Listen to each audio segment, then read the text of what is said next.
House of EdTech, Episode 13. This is Teresa Steger, principal of St. Mary's Catholic School in Rockwood, Michigan, and co-host of the Principal Cast podcast. You are now listening to the House of EdTech with Christopher Nesi.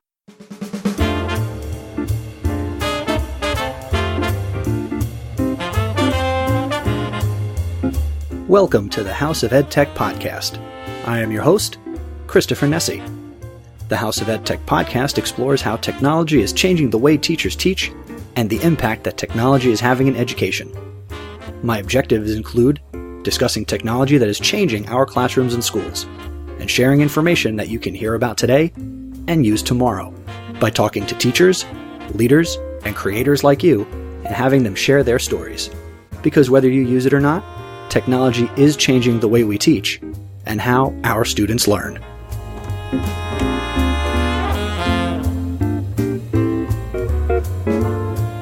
And welcome back to lucky number 13.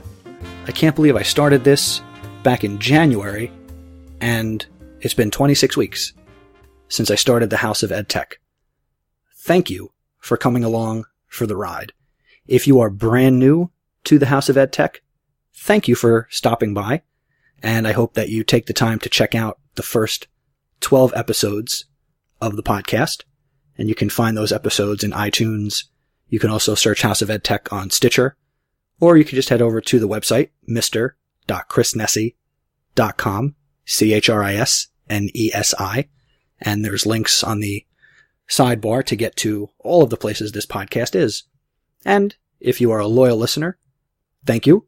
And let other people know about the podcast. And I would really appreciate that. In this episode, I have some great content. I'm going to be sharing with you an interview that I did with Timothy Charleston, who is a technology supervisor here in the state of New Jersey. And he's a fantastic guy. He shared a lot of great resources and his views on technology integration. So I'm looking forward to sharing that with you in this episode. I also have my EdTech thought, which I'm going to be talking about Voxer, the latest craze in social media and technology. And I'm also going to be sharing with you a couple of EdTech recommendations. I'm not going to give those away, so please stay tuned. And, as always, the House of EdTech is not complete unless you stay tuned for the House of EdTech VIP. And it's a really great EdTecher this week, so stick around. Before I get to the featured content in this episode, I do want to make a couple of points or share some quick thoughts.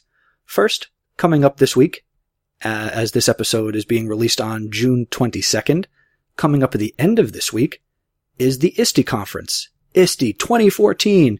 Everybody's excited.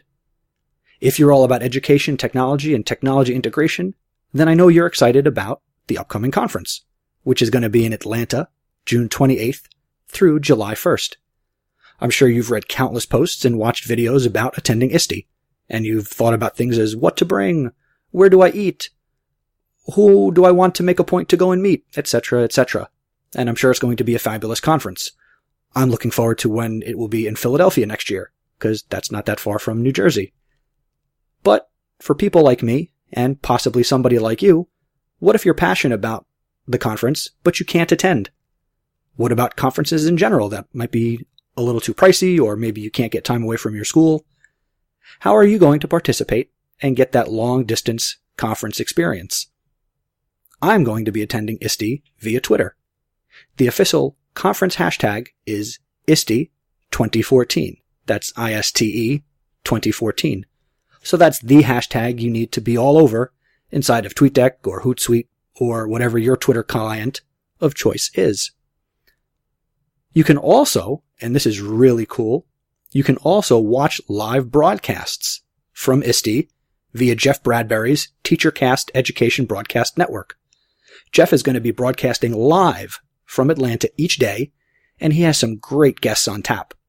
All you need to do is point your browser over to teachercast.tv, and Jeff is going to be broadcasting each day from 9 a.m. to 12 p.m. Eastern, and then he will be re-airing the interviews and demos and reviews that he's doing in Atlanta throughout the afternoon, and again on teachercast.net for all eternity, because Jeff runs a fantastic website over there at TeacherCast.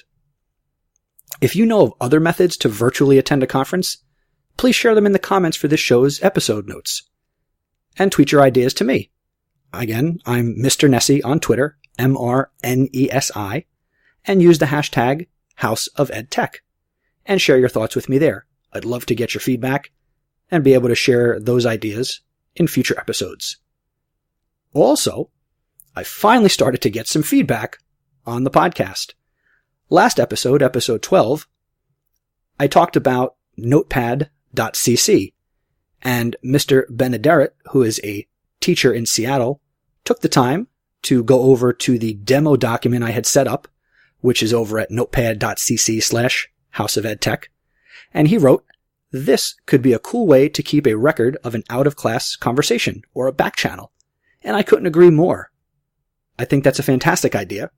Perhaps maybe some other back channeling technologies may be blocked in your school, and this might be simple enough and harmless enough that, let's say it was blocked, that you might be able to get your technology directors or your principals to unblock a site like notepad.cc. If you are still interested in leaving some feedback on this technology, head over once again to notepad.cc/House of EdTech and put the password 1234. And you can also go back and hear my full recommendation and description back in episode 12 of the podcast. And I will link back to episode 12 in the show notes for this episode. What's next? Yes. The other feedback I got was from Jason Greenwald, who is at jgreenwald on Twitter, JayGreenwald. And Jason has identified himself as a loyal listener of the House of EdTech. And I just want to take a second to thank Jason personally and let you know, Jason, that I appreciate you as a listener and consumer of the podcast and my content.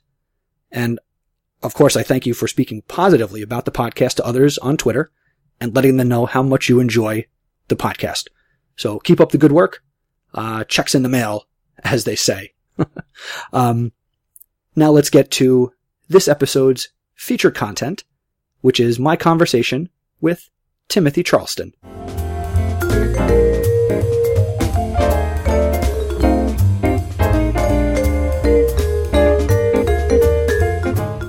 Tim is the Supervisor of Instruction and Technology for the Greenbrook Township Public Schools right here in New Jersey.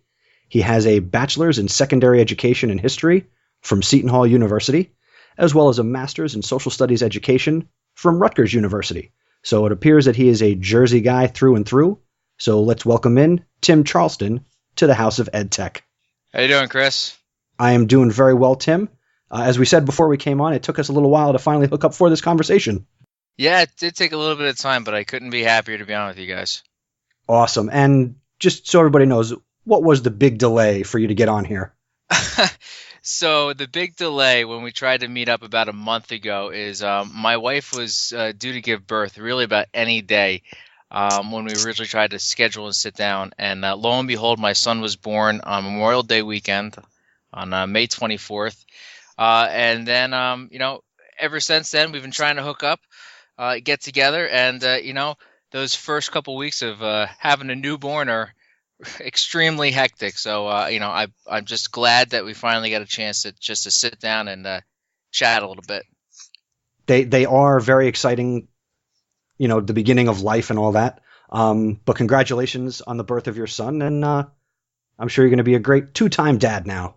Thanks. He's actually sitting with me right now. And he's going to sit here and watch Dad talk on the old podcast. And he may chime in from time to time, so don't worry about him. Well, as I said, he's more than welcome to pipe up about what he's passionate about. I think it's just sleeping and eating, which, hey, I think most of us are pretty passionate about. I'm not going to argue with you. So let's get into a little bit about your background. Why education? Why social studies? I started off going to Seton Hall, and I did not go to school for education. I actually went to school to become a communications major. I actually started working at the local college radio station, and if you're from New Jersey, you probably know it's WSOU 89.5. And I worked there for a year, and pretty much almost to the end of my freshman year, I was pretty much set on becoming, a communications major, getting into radio. And then one night, an epiphany happened, and I'm like, you know what? Radio is going to be great, but I really want to make a true difference. And I almost had an epiphany that I wanted to become a teacher, and not just any teacher, a social studies teacher. Switched majors, got into it, realized that social studies was probably going to be my best choice. If I took all the other subjects, wasn't that good at math, and science wasn't my thing. But social studies had a huge impact on me in terms of not only the content. I love history, but also some of my favorite and most cherished moments from my days in education, from middle school to high school, were with those social studies teachers that just imparted such a great love of learning in me. Shane's excited, I see. He is. He's a little excited. That's awesome. He's got a good voice on him. He's got a good set of pipes. Hopefully he can maybe be a lead singer of a band one day. That would be fantastic, because then I could say I knew him when. Yeah, you knew him back when he was, about 3 weeks old. Based on your experience, why is technology integration important? And you can take that from the teacher perspective or the supervisor perspective, whatever you choose. Yeah, so I've seen it from many different angles now, as you said. Technology integration, I think, from the supervisor level is really important because you can't have curriculum and instruction anymore without technology. That's the third wheel that for years was often forgotten when writing curriculum or looking at instruction, but you need to have it in there. So I am huge with the TPAC model, integrating content, pedagogy, and technical skills when we look at curriculum and instruction. From the teacher perspective, and really just from a human being perspective, you can't go anywhere in life without having technology affect you in some sort of way. So to not integrate technology into education, I think would be a bit naive on our parts, and I think it would do it just disjustice to the kids. Absolutely, it's a disservice, considering you think, you watch all like the shift happen videos or whatever promotional video is out there, when they say we're preparing the students for jobs that we don't even have yet, and technology is all around us. It needs to happen. Yeah, we've done a pretty good job in our district so far, and I say pretty good because the work is never done. We can't just rest on our laurels. Technology integration is constantly evolving. It's constantly changing. So once we get one thing integrated the way that we think we should, it needs to switch up based on the new class of kids coming in, because that's what it's really all about. Proper technology integration reflects back to the diverse nature of the students that you're looking at to really impact them the most. Now, since you are the supervisor of instruction and technology, you play a larger role in that than most other people. And I didn't originally start off as that, too. When I made the jump from teaching social studies to technology, it was a pretty large leap of faith on my part, and to be honest, a lot of other people's parts as well. But they saw the things that I was doing in the classroom with technology, and they saw that I could do it on a broader horizon.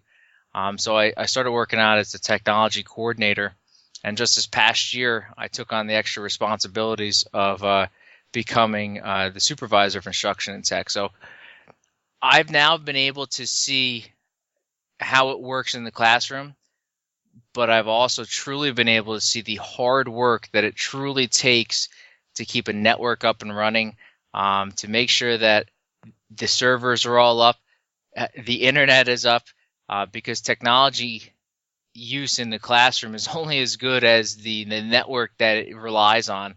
I've seen it way too many times where, a couple of years ago, back when I was teaching, I get ready to do this great project with Twitter with the kids, where they would actually create their own fake Twitter handles for ancient Mesoamerican cultures, and the internet wasn't working.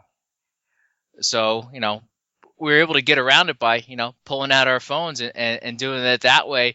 But, when something isn't right in the network, it completely messes everything up. So another like important part of technology integration is kind of being able to roll with the punches. That would be like, being a general contractor and only showing up to a job site with a hammer and trying to do plumbing. Yeah. Hey, listen, I've tried to do that myself, and it doesn't work out so well. You got to have more than one tool in your arsenal. Yeah, you absolutely do, and you got to be able to know when to use the certain ones the correct way, and when not to use them. Sometimes the best tools for the job are going to be your bare hands, and that's true too. And even with technology, sometimes the best job or the best part of your instruction may just be you interacting with the kids. So knowing when to use it the right way, and even when not to use it. Yeah, it's difficult. I mean, I'm in no position of authority where I work, but I do get to see a lot of teachers, and they come to me and ask for help and the like. But it's really frustrating to see teachers who maybe just use technology for technology's sake, where there is no rhyme or reason, or it's just a PowerPoint, or they're forcing it almost. It's a shame. It is. When somebody says, oh, I use technology in my class all the time, and I ask them, well, give me an example. How do you actually use it? And they say, well, I present my lecture notes via PowerPoint. And I go, well, what was the point of that? It's like, well, so the kids can see my notes and then write my notes down. I'm like, that kind of defeats the purpose, Or they say like, I put this great worksheet, on Google Docs. I'm not using a paper worksheet anymore. I'm like, well, did you change the questions to reflect the fact that the kids can just look up the answers? Like, oh, I'm supposed to do that?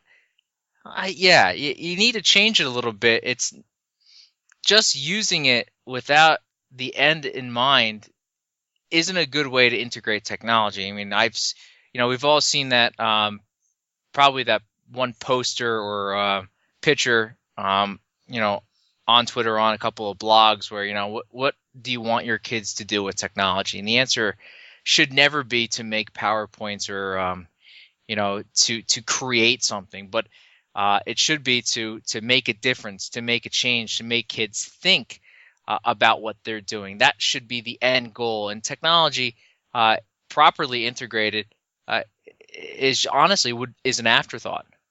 And tell me if you agree, but you also need to see not just the teachers using the technology, but what are the kids doing? Are they creating? Are they using these tools as well? Yeah, we've come a very long way from the teacher being the torchbearer in the classroom.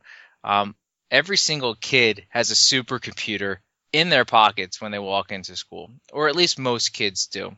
And if not, the school has the ability to lend them one or to let them use one in the school. The teacher, you don't need to be an expert in everything with technology. You just need to be an expert with working with kids, being an educator. And that's what you go to school for. The programs now that I've seen, the teacher prep programs are doing a little bit of a better job and trying to integrate more EdTech philosophy and integration in their programs. But still, when they come out, they need to be, excellent, passionate teachers who want to work with kids.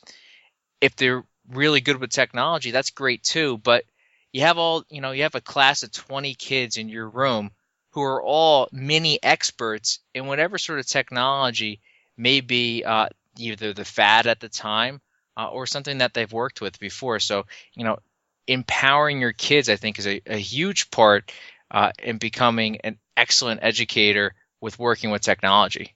What are some ways that you now that you've gone through, I guess, your first year as a supervisor, and now you've seen all the teachers at the different grade levels, what are some things that teachers who aren't as tech savvy do to start to really kind of not just dip their toe in the water, but do a little bit more?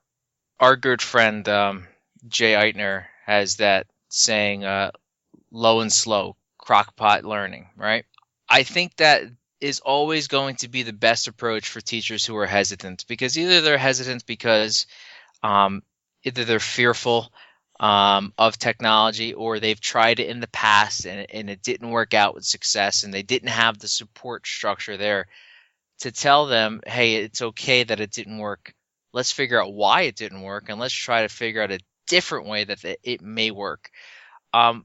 Ultimately, if there are some teachers who are a bit hesitant using technology, I think it's always going to be a mindset thing that needs to change. And that is what takes time. So giving them some simple, quick EdTech tools that could be used right then and there in their classroom with not much preparation from them is going to be the best way to get them some positive vibes and feelings from using technology. So whether it's just setting up a quick poll everywhere as the kids walk in as a bell ringer, doesn't really take a whole lot of time to do that. Or you can use, you get a little bit more in depth as a creative to set something up. But those small little things build up over time and grow in confidence with that teacher, so that when the time comes to do a huge shift with integrating technology, they're going to be able to do it and know that it's okay if it doesn't work out exactly how I want it to. I'm going to be able to find a better way to do it. It's almost like as teachers, we forget how to teach when it comes to talking with our own colleagues. We will be told in our teacher training and, through professional development that these are the ways to approach teaching our students. Give them time, empower them, entrust them, kind of show them the way. And then sometimes that gets lost between adults when it comes to using technology. Yeah, I don't know whether we forget that we're all learners, or if we just trust that everyone just knows what to do. But unfortunately, that's not the case. And a good support structure for your teachers is going to go a long way, and keep those positive vibes coming. One of the things that I love to do is just to pop into classrooms with no real agenda, just to see what's going on, and talk to the kids, check out what the teacher is doing that day with the kids. And then afterwards, whether I see them in the hallway or I see them the next day, just give them a quick positive thing that you saw in there, just to keep the morale going, and just to say, hey, that was a really good thing. Like, hey, why don't you try this too? So it gives them something to build upon. And by doing that, you're kind of eliminating another big pet peeve of mine, which is we differentiate for kids, but we forget to do that when we talk about adults. We don't differentiate the learning for adults. So by doing that, by going into the different classrooms and individualizing it for teachers too, you can almost build an action plan for working with tech with them. Now, when you do that, when you're doing your pop-ins, what are some of the tools and technologies that you like to recommend? If you could just give me like 30 or 40, that'd be fantastic. Yeah. How much time do you got? That list is ever changing and evolving. My favorites are going to be the ones that I'm sure a lot of your listeners will be using. We're a huge Google Apps for Education school, so using Drive is a huge one. We also use eBackpack too. That's another program that allows us to keep our files up in the cloud, and we can actually create different classrooms and classes where kids can upload their documents, so we can kind of eliminate paper as best as we possibly can. Another good one is Sophia.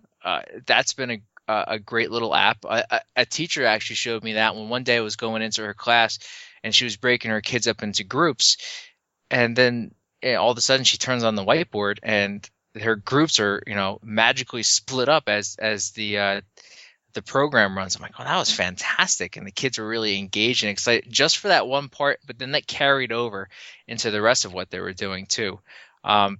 Erasma is another great one too. It allows you to go ahead and kind of use the Erasma QR idea by scanning pictures And when you do that with your phone or device, an audio or video will play of either you or something that you've linked to that picture to help those kids in either studying or learning about a certain topic. So those are some of the really good ones that are on the top of my list right now. Now, I'm actually just starting to play with Erasmus and getting into more augmented reality ways of thinking. Have you seen anything really cool that a teacher did with augmented reality this year? Yeah, we use Star Walk. Our science teachers did a great couple of lessons where we had the kids take about 5 iPads in a couple of groups and go outside and map the stars in broad daylight. Star Walk, and there are a couple other different ones that are out there too, but that's the one that we used. It's augmented reality. You can hold up the iPad into the sky, and it's going to geo-map the stars where they are, all the constellations, and you can literally do a 360 panoramic of all the planets too. It's really great. That sounds a heck of a lot better than my telescope. But hey, again, there is always a place for a telescope too. Now, because you brought it up, with Google Apps for Education, is your district a Google Apps school district? Yeah, we are. We're a Google Apps school district, have been for the past 2 years now. And that's another initiative that I started when I took over as tech coordinator. We got to leverage Google Apps because it's just a great platform. And why wouldn't you? It's free. And as educators, we love that F word. Free, not failure. Oh, okay. You went that way. Yeah, well, I love that word too, but there are other F words that we try to stay clear of. So yeah, I leverage Google Apps in terms of our storage of all of our documents. We haven't gone the full Google Apps way yet. We haven't transitioned over to Gmail. That's my next bit. But I've taken a look at some of the previews that they put up for Google Classroom too. I was just going to ask you about that. Your thoughts? Based on the videos, I'm blown away. I'd like to see how the functionality works in it, and if the teacher does have as much control as it looks like they do. But if that is the case, then that's going to be a true game changer. Google did a great thing. It was the admin training week hosted by Google Guru, and Guru is spelled Gooru, I think.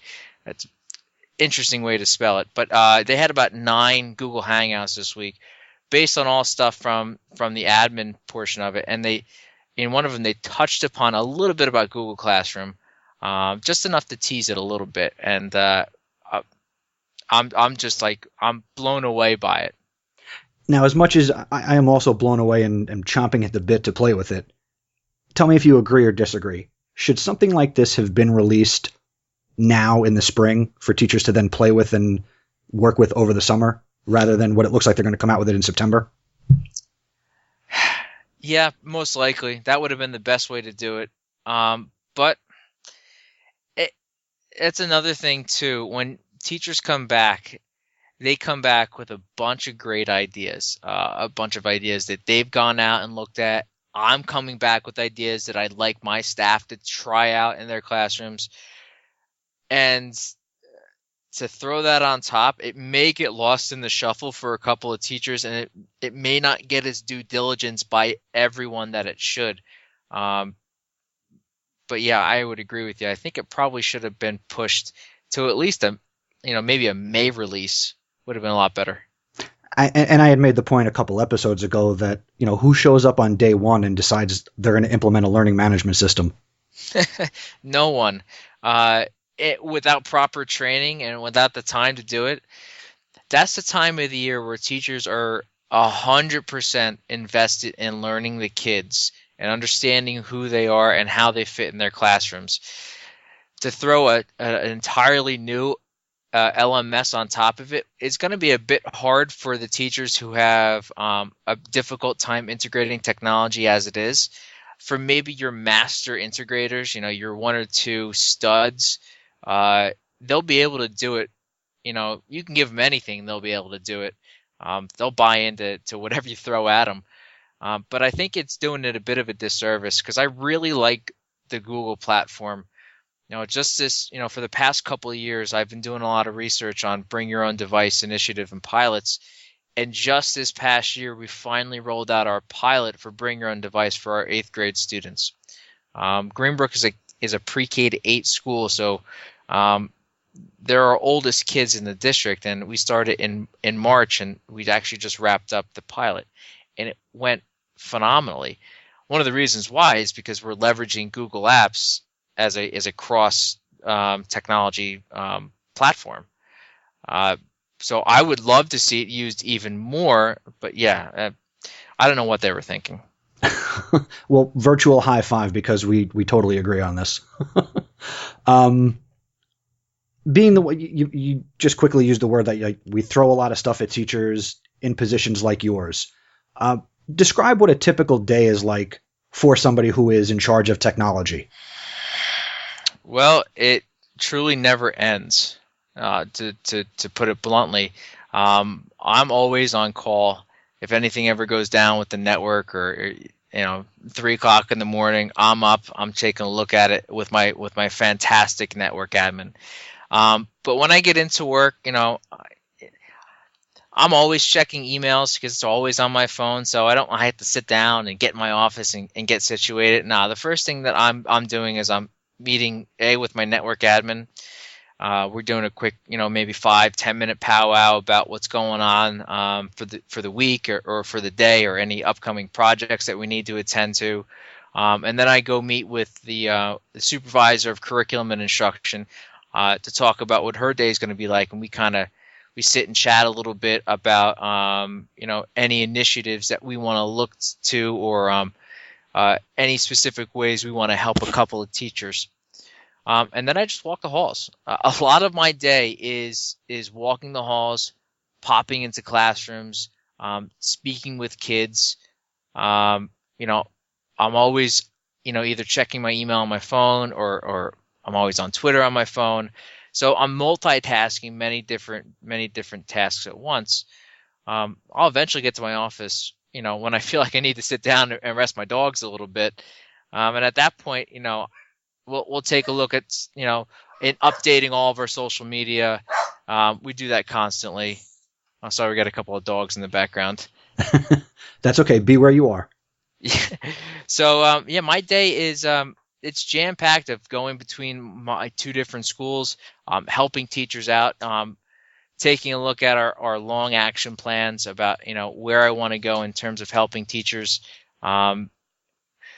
taking a look at all the initiatives that A, not only the state's pushing down, but B, what I want them to take a look at, and then C, what their kids need to do. And we kind of come up with a plan to say, all right, these are the most important things that we're going to do.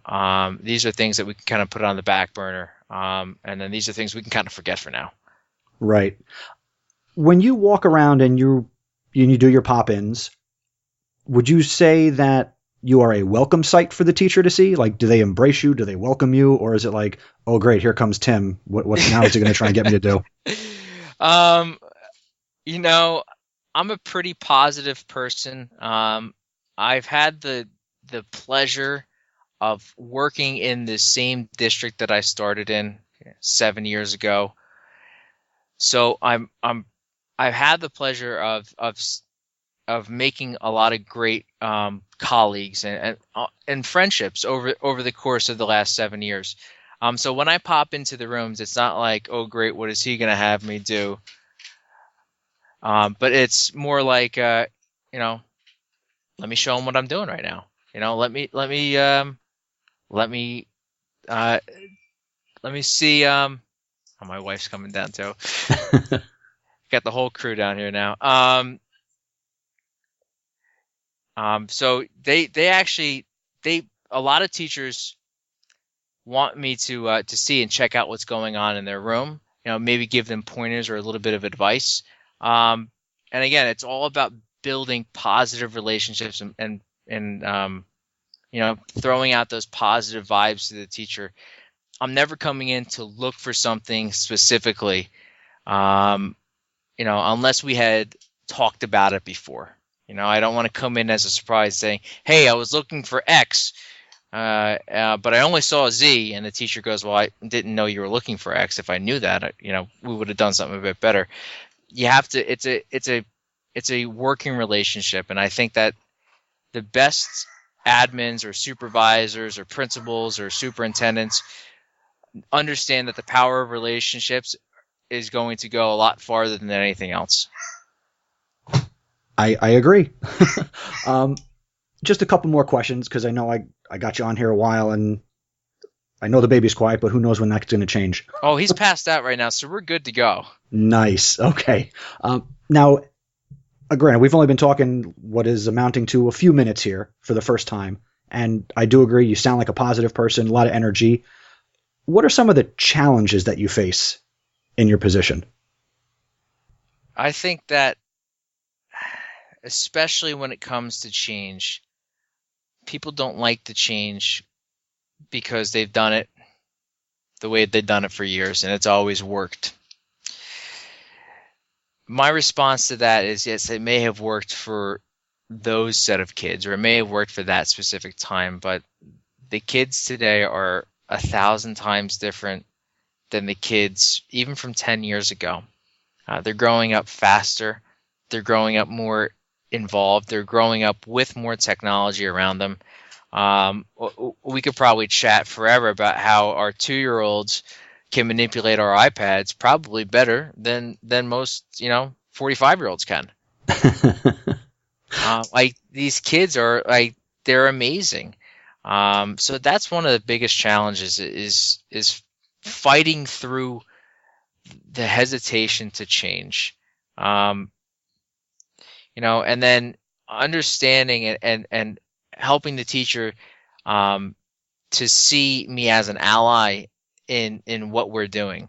I think that's the biggest change and challenge too, is to take the role of the admin and to change it from being the bearer of bad news or the terrible evaluator to someone that's going to work with you to help you in your profession and to ultimately help those kids out even more.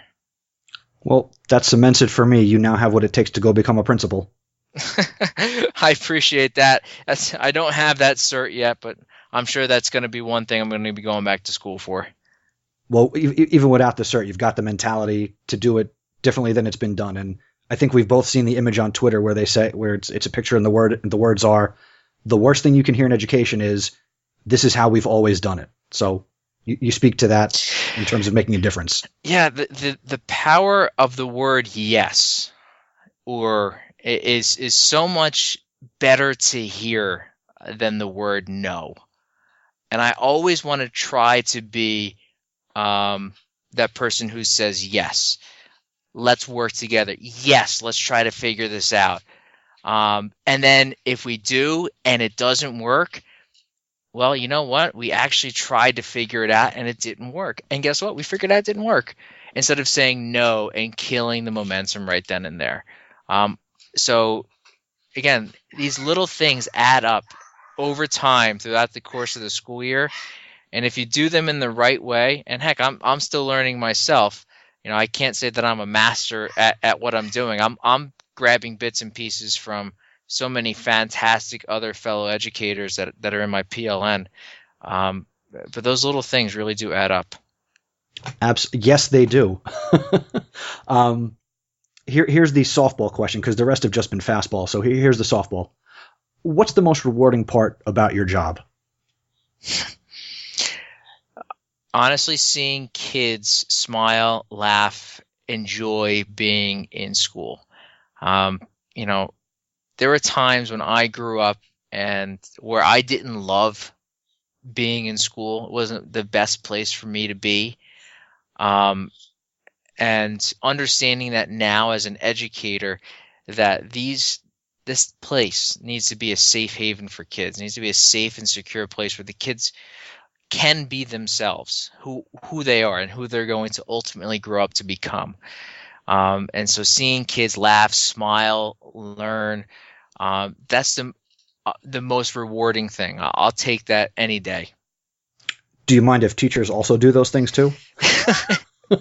I would love for them to laugh, smile, yeah, and hopefully when they see that their kids are laughing and smiling, it puts a smirk on their face too. That what we're doing is a good thing, especially when it comes to technology. I've seen more smiles with kids with devices in their hands, working hard on whatever project, whether they're doing research, than I had with them holding an abacus. When did you use an abacus? Back in the Stone Age. All right. Teaching for me is a lot of beg, borrow, and steal, as I'm sure you've done in the last 7 years. So I'm now going to beg. Well, I'm not going to beg, but I am going to borrow and steal an idea from the Principal Cast podcast, which I listen to, if you're familiar with it. Yeah. We're going to play word association. Sure. So this is the Tim Charleston word association game. Do you need rules or we're good? I think I'll be able to figure it out, but if not, this is going to be for a very interesting game. All right, here we go. Google. Docs. Okay. Hey, what else? Was there a right answer to that? No, it's just, I said Google, you said Docs. That's cool. All right. Made me laugh. All right. Web filtering. Unnecessary. All right. Next word. Twitter.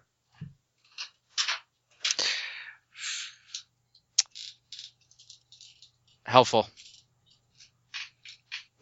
BYOD. And yes, acronyms count as words. Oh, they do? Okay. Future. And the last one, curriculum. Technology. You win, Tim. You win. I won the game. What do I win? Your prize is in the mail. I'll wait 4 to 6 weeks to get it. It might take longer than that.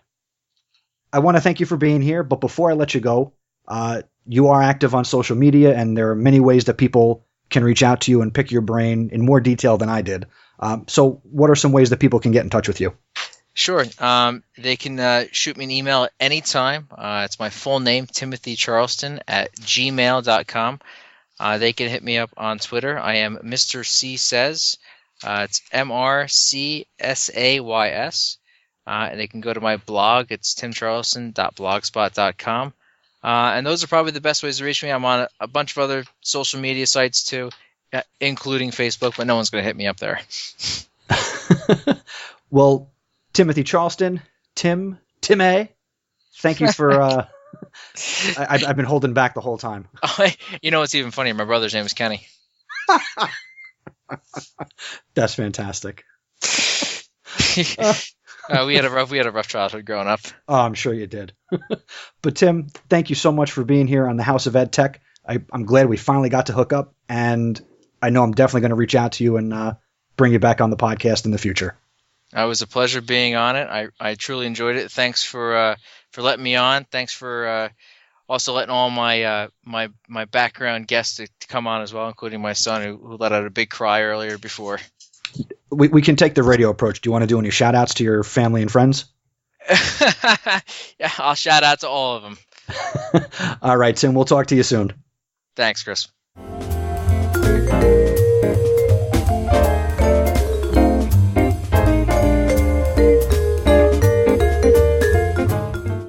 And now, this episode's EdTech Thought, titled, Why You Should Be Voxing. Voxing, you say? What's that? Well, Voxer is a truly live, push-to-talk, and multimedia messaging tool. It doesn't have any restrictions like other cellular services may have. There's no contract, and Voxer works on any iOS, Android, or Windows phone device, on any network, Wi-Fi, 2G, 3G, 4G, or Edge, and it works worldwide. I got the idea and was inspired for this EdTech thought from Pernille Rip. She's a 5th grade teacher from Wisconsin, and she recently posted a great blog post on her blog titled, Why You Should Be Voxing, and her website is pernillesrip.com, and that's PERNILLESRIPP.com. It's a great blog and website. that I also suggest that you check out. In her post, Why You Should Be Voxing, she makes 4 great points about the value of Voxer to educators. Number 1, it enhances connections. It brings you well outside the boundaries of 140 characters on Twitter, and it's a little bit more personal than, let's say, an email, because you can hear someone's voice, which is much nicer than sometimes reading text, which some people think takes too much time to read, but it doesn't always take that much time to listen. The second point that Miss Rip makes on her blog post, I took notes from the blog post, and the note I wrote down was, number 2, the more the merrier. With a Vox, you can incorporate multiple people in a threaded conversation. So that's great for connecting and having group conversations, whether it's people in your school, people in your family, or teachers and people in your PLN around the state, the country, the whole world. You can get more people involved in the conversation at one time. And that's a really great feature. Number 3, you can be found and find others very easily. It's not difficult to go into the app on your device and search for someone's username, especially since now a lot of people are starting to publicize who they are or really what their ID is for Voxer. I'll share mine coming up in a few seconds. And number 4, you can catch up at your convenience. Miss Rip makes a point in her post that she can catch up on the threaded Voxes in her car during her commute to work. I don't have the fanciest phone, and I don't have that many Voxer friends yet, but I'm working on it. I mean, it's quality, and I have some really quality people that I'm connected with on Voxer. Speaking of which, if you want to connect with me on Voxer, my ID is CNESI, Nesi, 4602. And that's also another way that you can reach out and send me your feedback and comments really about anything. Say hello, tell me where you're from. If you're listening to the podcast, let me know that, give me your thoughts and feedback, and that's another way I can actually work some audio from you here into the program. So you can hit me up on Voxer, CNESI 4602, and I'll write that up in the show notes, of course. Now, let's move on to my EdTech recommendation.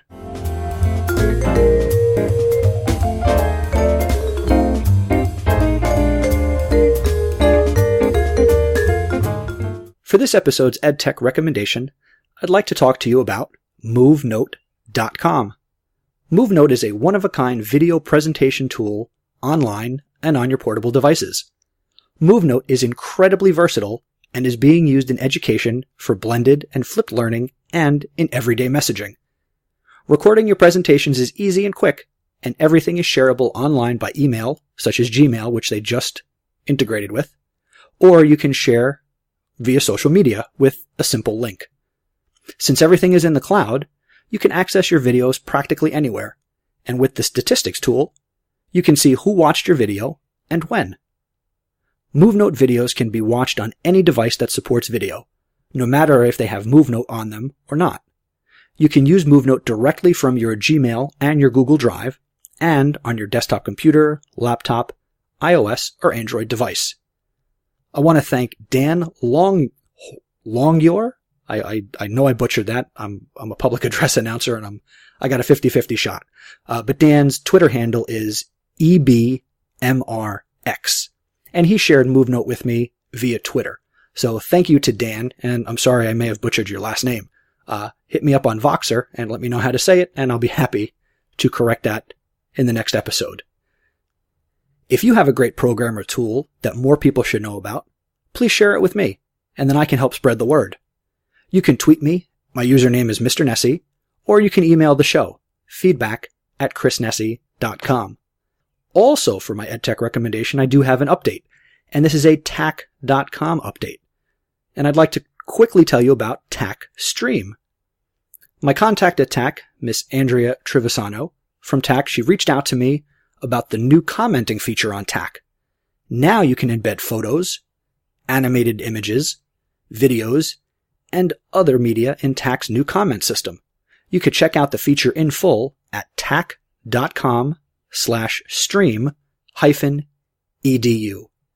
And I will link to that in the show notes. And again, TAC is TACKK. One example of using TAC's stream feature in the classroom would be to create a TAC with details of an assignment and a prompt at the bottom for students to add their response to within the TAC stream. Check it out and let TAC know what you think on Twitter. Their username is TAC, TACKK, and tell them Mr. Nessie sent you. And they will be very happy to hear that. And that's my EdTech recommendation.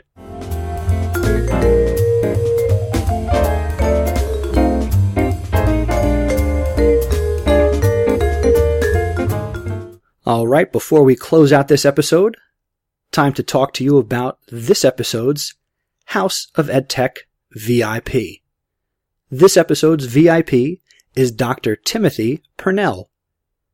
Dr. Purnell is the superintendent of Somerville Public Schools here in New Jersey. He is a dynamic, well-rounded leader. He's forward-thinking, and he's passionate about his school, his schools, his students, his staff, and he is very forward-thinking in terms of technology and what he's bringing to his district. Somerville is a great district that has a lot going on in terms of technology. They recently went through and started a Chromebook initiative, and Dr. Purnell is doing some amazing things. I really suggest you reach out to Dr. Purnell. He is at School Soup on Twitter, SCHOOLSUP.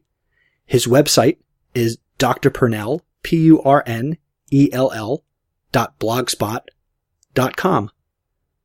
And he speaks Italian, which is pretty cool, because I'm Italian. So with that, Dr. Purnell, congratulazioni, Dottore Purnell.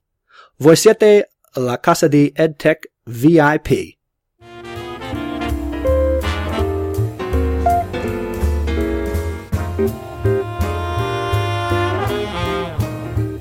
Well, that's going to do it for this episode of House of EdTech. I am Christopher Nessie. Keep the conversation going and visit my website, mr.chrisnessie.com.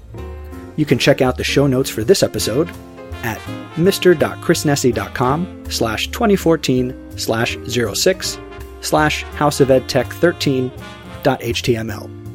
If you have questions or comments, I would love your feedback. Leave a comment on the show notes for this episode. You can also click the SpeakPipe button on my website or call the House of EdTech hotline. That number is 732-903-4869. You can also use the new email for the show, feedback@chrisnessie.com, or send a tweet. I'm Mr. Nessie on Twitter, and just use the hashtag House of EdTech. If you enjoyed the show, please rate and review the podcast on iTunes. Your 5-star rating and positive review will help keep the House of EdTech front and center for other teachers and educators and really anybody to discover and enjoy. Be sure to come back to the house for the next episode, which I will be releasing on July 6th, 2014, when I'll be kicking off my Summertime Fun professional development series. So you're definitely going to want to tune in all summer long to the House of EdTech. Thank you for listening, and remember, using technology isn't difficult. Just give it a try.